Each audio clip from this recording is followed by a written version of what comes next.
Okay, so we're looking at Chapter 15, Integration from AS Pure Mathematics, and this is just an introduction to integration.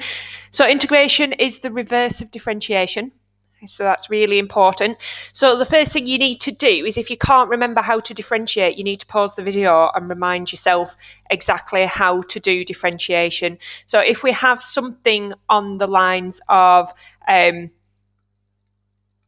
squared, for example, if I want to differentiate that, so when y is equal to x squared, when I differentiate it, so dy by dx will be equal to, bring the power down in front and multiply, and then subtract 1 off the power. Okay. So what we do when we're doing that is we're multiplying by the power, or the index, and then we take 1 from the power in that order. So that's your differentiation.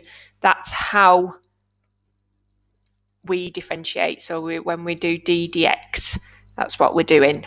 Okay. If I want to integrate, just like all inverse processes, we work backwards. So the first thing that I want to do is add 1 to the power, and then I need to divide by the new power. Okay, so I need to divide by the new power. So if we take x squared, so if I want to do the integral of x squared, the integral of 2x, I add 1 to the power, so I've got 2x, the power is 1, I add 1 to the power, and then I divide by this new power. At that point, I would then simplify it down, so the 2 would cancel because I'm dividing by it, which would just leave me 2x squared. So that's taking it backwards. That's starting there and going backwards that way. And that's called integration. And differentiation and integration together make up a topic called calculus, which is used in many different areas. We'll be looking at it in mechanics very shortly. Okay. So that is this one here. That's the one that I've kind of just looked at. So you take the power, you add 1 to it, you divide by the new power. It's important to get the order right. You don't want to be dividing by the power that you have originally, otherwise obviously it's going to go wrong. But like I say, if you know how to differentiate and you're fluent with differentiation, it shouldn't take you long to get this. When we just have k, so k is a constant, it gains an x. So if I'm differentiating 3, so the derivative, if we had dy by dx is equal to 3, for example, if I'm working backwards and I want to find what y is, it needs to get the x on it, because we know from differentiation when we differentiate this, so going that way, I bring the power down in front, multiply, and then subtract 1 off the power, and x to the power of 0 is 1. So we're treating it like we've got an x to the power of 0 here. So that's kind of what's happening with that one. Okay. If there is a number or a constant in front of the x, so that coefficient there is k, then we do the same process just like you do in differentiation. Now, you may have noticed that we have this plus c. So just have a think at why we might have that. So c is a constant. So that's important. So we've got c is a constant. So constant, remember we've looked at this in other topics. Constant just means that it represents a number that doesn't change as the algebra, as a variable changes. So x is your variable. Here k and c are both constants. So they're not going to change within the question. Well, why do we need to put a plus c on? Well, just work it backwards. If you are differentiating, so when we take this and we differentiate going that way, the x disappears, which leaves me with the coefficient, and then any number that I have would just go. So if I have 3x and I do plus 2, when I differentiate 2, it disappears. Okay. Therefore, when I'm coming back this way, when I am integrating, I need to make allowance for the fact that there was possibly a number. And because we don't know what that number is, we just put a plus c on there. And we'll talk about that in a little bit more detail when we start applying this. But this first section, so 15.1, is just to get you practicing. So this is your notation. It's like an elongated S. It means summation in continuous notation. So we've seen summation, or you should have seen summation written like that. this is the continuous one. So discrete, we write it like that. Continuous, we write it like that. So just having a look at these examples. So the first one, we've got the integral of x cubed dx is equal to add 1 to the power and divide by the new power plus c. If you miss the plus c off, you will lose a mark on an exam question. That plus c is really important here. Okay. When we have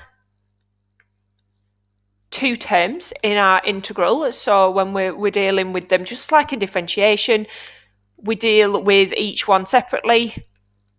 So add 1 to the power, divide by. Add 1 to the power, remember that power there is 1, divide by, plus c. You should then simplify it. So what I would do in terms of working out is don't try and do too much at once. So get it written down and then simplify any algebra and any of the numerical section that you can see can simplify. So just work on it. So you might at this point want to pause the video and have a go at C, D, E and F. Okay, so just take a moment just to work through those, and then you can just skip through the video fast and just check your answers. If you get them wrong, then obviously maybe slow down a little bit. However, I will now continue going through these questions. So part C, we're doing the integral of 3x squared minus 4x minus 9. That dx is important. That's telling us. So in terms of notation, we've got integral dx. It's telling us that we have to integrate this. Once I've integrated it, I'm going to drop that notation. So we get 3x cubed, add 1 to the power, divide by it. Add 1 to the power, divide by it. Add 1 to the power, constant. At that point then, I'm going to simplify that down. So we've got x cubed minus 2x squared minus 9x plus c. D. So the first thing that we have to do here, just like in when we're doing differentiation, is sort out your indices. So we have 2 over x cubed. At this point, I am not integrating, I am simplifying or changing the way that I'm writing it down so that I can integrate with it. So I have left the integration notation there. Okay, so that's why the integral sign and the dx are still there. That is using the indices law. 1 over turns to a negative. It's the same as it is in other topics. I shouldn't need to really go through that anymore. Add 1 to the power, just be careful when you're adding 1 to minus 3, so it's coming to minus 2. Divide plus c.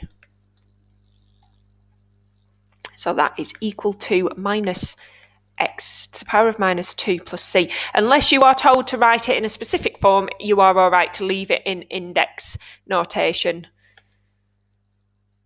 E. So E, we were given this. So the first thing that I need to do is write it in index notation. So a power goes to a fraction. Again, if you know that you can't write this in index notation, you need to go back to chapter 1 of the pure notes and practice, because unless you practice it, it's not going to happen. So what I'm going to do here is the same process. I'm just going to add 1 to it. So a half add 1 is 3 over 2. Use your top heavy fractions rather than your mixed numbers, just because in index notation, if we turn this into a numerical example, we know that 3 means to cube it and that 2 is actually a half. It's telling us to square root it, whereas a mixed number doesn't give us that information. I'm not going to simplify. Like I said up here, I'm just going to write down what the working out is. I'm not going to do any simplification at this point because my focus is just on integration, and you get marks for attempting to integrate some of these terms. So it is worth just getting that bit right. And then if you're rubbish at fractions, I would advise that you practice, because when algebra follows numerical example. So if you can't do them with numbers, you're going to struggle with algebra. However, for today, since the focus is on integration, use your calculator if you have to. And if you find that you have to, please practice. Okay. And then the very last one, so F, we've got some simplification to do there. So what have we got for F? So here I'm dividing. So that's x to the power of 1 divided by x to the power of 5. So 1 minus 5 gives me minus 4. So that's that first term simplified through. And again, in an exam, this would pick up some marks. And then here we're cube rooting, because that 3 is above the square rooty sign, or the root sign. It's not square root sign because it's cube root. So it's above the root sign. If there's a big 3 at the front, it means 3 times that term. But this is cube root, so the power goes to a third.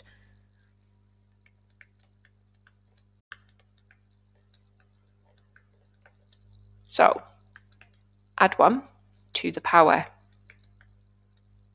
divide by it. Add 1 to the power, divide by it. Plus C. Okay, plus C, check, plus C. You don't want to throw that mark away. There's plenty of places where we can go wrong and lose marks. Writing plus C doesn't take much effort. You just have to remember to do it. And if you don't really understand why, hopefully by the end of the chapter, that will come. For now, just write it. Okay. And there's our answer, simplifying that working down.